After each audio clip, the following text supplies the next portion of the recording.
Good evening, Arun. So, firstly, I would like to thank you so much for the time. I know you had a very busy schedule in London, but thank you so much for the time that you have offered. I just wanted to gather some leadership insights from you, having an opportunity to have this conversation. Arun, I know you have led teams across different geographies, and what is the leadership principle that has helped you to manage the teams effectively across cultures and business environments?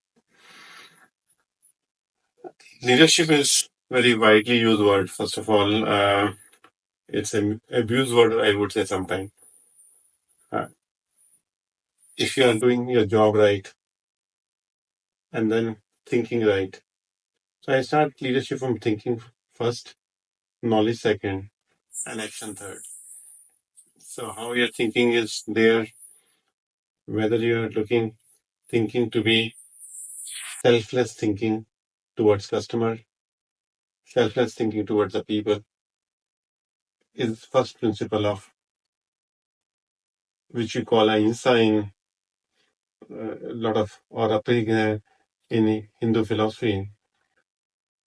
It's about when you're committing something, you're committing wholeheartedly. Once you commit wholeheartedly to and being selfless, you are your other forces comes within you to get the knowledge. Anybody can acquire any knowledge. The knowledge is not difficult. And today with ChatGPT, you can acquire any knowledge any point of time. So knowledge becomes at a platter to you. Now to act on it, once you're doing with the honesty on a thinking level, your doing level become honest. And if you deliver three times right to the customer, it becomes leadership. You're doing three times right for your team, and they are seeing you performing. They get inspired and they start performing. So teams are nothing but they look at leader, and leader should have a inspiration, not motivation. Motivation is coming from outside. Inspiration is coming from inside. Inspired by their actions. Yeah, inspired by their actions. But Gandhiji said that you should become what you want to become. You have to work in the role what you want to perform. Selfless thinking, knowledge, and action. Wow, Yeah. that was very well put. Thank you so much. Yeah. Over the span of years, how has your leadership evolved? Like when you look back, what is that one thing that you didn't do 10 years back? Uh, I think each decade of my life, maybe last 40 years I'm in professional life, has given different kind of a perspective. First, since I never worked on anybody, so I had a freedom of defining my space. So being entrepreneur, the advantage of entrepreneur is that he can define his own space. So first was just establishing yourself that okay, you can earn, you have a right to live on your own in the first step because you have some sufficient income to justify your existence, which is the first set of leadership. Then that happens and you are looking at it, what the next 10 years vision you like to look at it. And that has to be bigger than self-interest again. If you bring a institution, so there's three level happens: individual, team, corporation, and institution. So if your thinking is institutional building thinking, then you have to dissolve yourself. Institution becomes the principle of institution of equality, equity, respect, integrity, not by the words, but by actions. The most important principle of leadership is it comes from the action because anybody can see through you if you're not having integrity of what you're saying and what you're doing.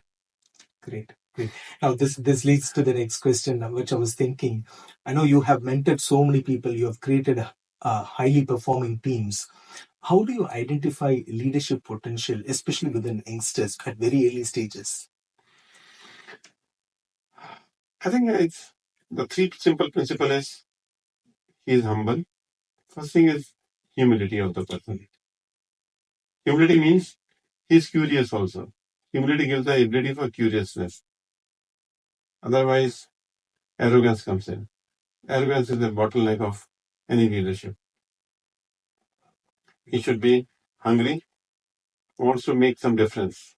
Difference to the humanity, difference to the workplace. Whatever the action he's doing, he is hungry for resolving any issue which is there. And he has to be smartly doing the things. So humble, hungry, smart becomes three traits where to define early spotting of the talent. Humility, curiosity, and Yeah. wow, that's well put. So, in your experience, have you observed, if you want to say, I've observed this one mistake in leadership that is gets repeated, which youngsters would need to prevent? What would you say that is? It's difficult to spot one, but I think the youngster, uh, what is the habit of taking permission? So sometimes you remain in a child mode rather than becoming adult.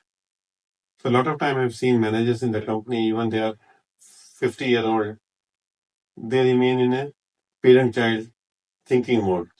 They want their supervisor to tell them what to do.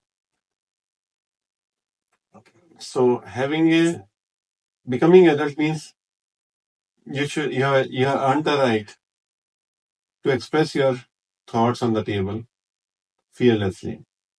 And that earning that right is the adulthood, not 18 years of age is adulthood. Stay away from the parent-child relationship with your leaders. Wow, that's a great lesson. So thank you so much.